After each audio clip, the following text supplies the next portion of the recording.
Bon, on va se dire les vraies affaires. Parce qu'aujourd'hui, on va parler d'un sujet super important pour devenir data engineer. C'est le SQL. Tu dois, en tant que data engineer et pour tous les métiers concernant la data, maîtriser le SQL. Et justement, dans cette vidéo, on va voir les 8 points que tu dois au minimum connaître pour être à l'aise en SQL et maîtriser sans trop galérer. Et reste jusqu'à la fin parce que le 8e point de cette vidéo est fondamental. Mais bon, avant de commencer sur ces 8 points, en tout cas sur le premier point, je vais te demander les 4 actions habituelles parce que j'ai remarqué que près de 70% des gens qui regardent mes vidéos sur la chaîne ne sont pas abonnés. Et ça, c'est pas normal. Donc il va être important de t'abonner bien évidemment à la chaîne, de mettre un like à la vidéo, de mettre la cloche parce que c'est très important pour être averti de toutes les vidéos qui vont venir dans les semaines à venir. Et mon 4e point, c'est mon cadeau gratuit. Dans mon cadeau gratuit, tu trouveras toutes les informations nécessaires pour devenir soit data engineer, soit data analyst, soit data scientist. Les compétences techniques, les salaires et encore plein d'autres informations, le tout dans ce cadeau gratuit que tu trouveras en description. Bien évidemment, ce cadeau n'attend que toi. Être data engineer, c'est surtout maîtriser le SQL. Dans une journée, un data engineer passe énormément de temps à coder du SQL. Le SQL, c'est un langage qui permet de requêter des données, donc de soit les lire, soit les mettre à jour, soit les supprimer. Le SQL tourne vraiment sur l'interaction avec la donnée. Donc, dans cette vidéo, je vais considérer que tu connais le minimum en SQL. Tu sais faire un select étoile, déliter une table, vider une table, bref, des trucs assez basiques. Et on va creuser un peu plus loin justement avec le premier point qui est tu dois connaître l'ordre d'exécution d'une requête SQL. Je te le mets là, l'ordre d'exécution d'une query SQL, parce que c'est important de savoir l'ordre. Donc cet ordre. Ça te permet d'avoir une vision un peu plus profonde de comment construire ton SQL. C'est très important à connaître et ça va être mon premier point. Le deuxième point, c'est les jointures. C'est quelque chose de base et de fondamental à connaître, les jointures.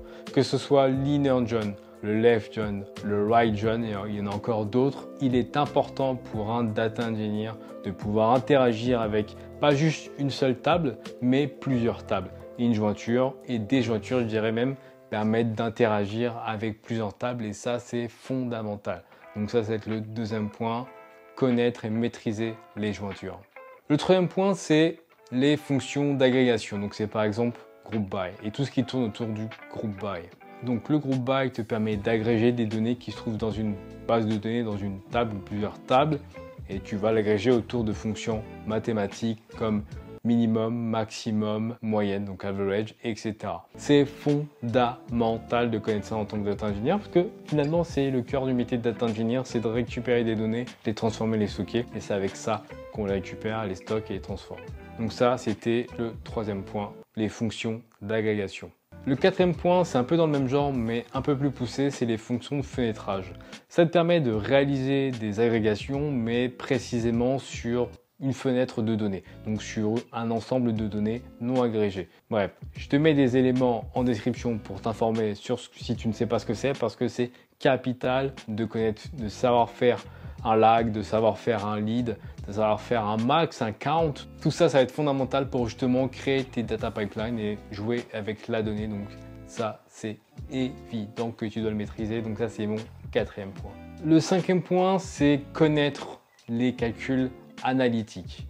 Calcul analytique, je vais le préciser parce que c'est assez vague. En tant que data engineer, souvent notre boulot, c'est de créer des data pipelines pour répondre à des besoins business. Ces besoins business, on aide à apporter des réponses à partir de KPI.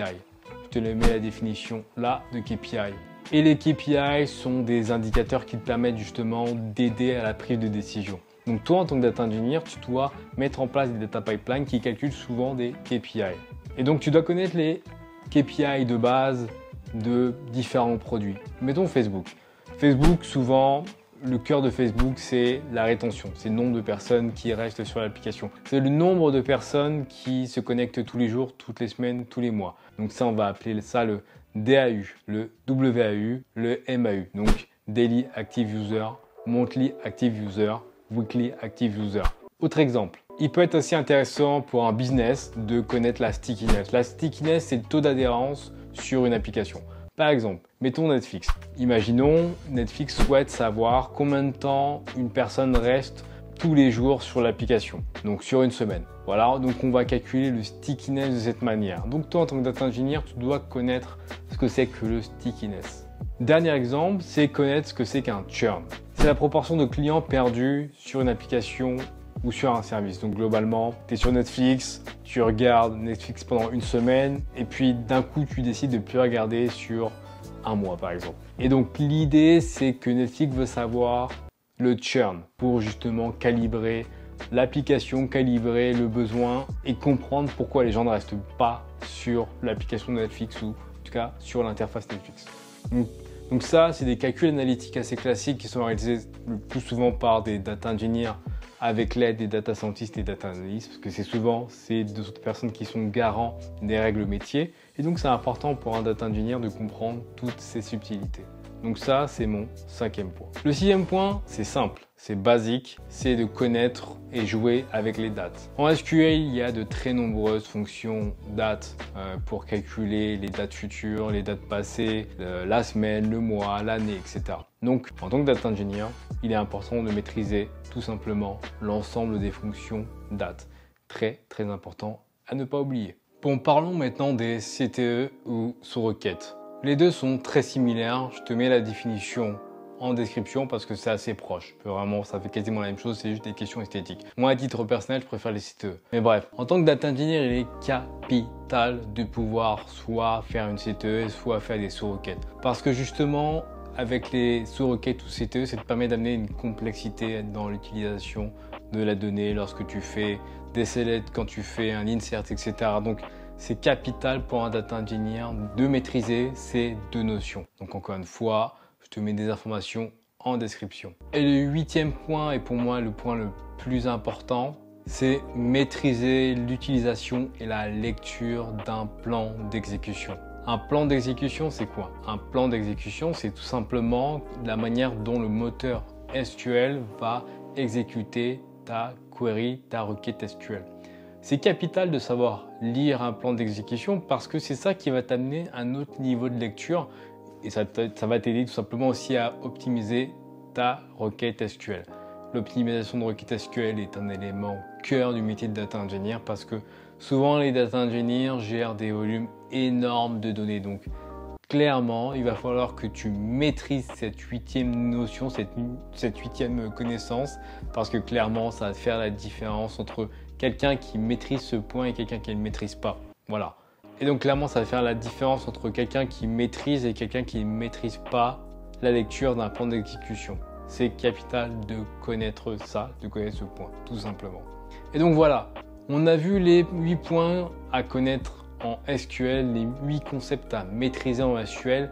Il est capital que tu maîtrises ces points et ce n'est pas les seuls à connaître. Mais là, je t'ai fait un résumé rapide parce que sinon, on y passerait vraiment 1 heure. C'est super important. Je veux être vraiment concis.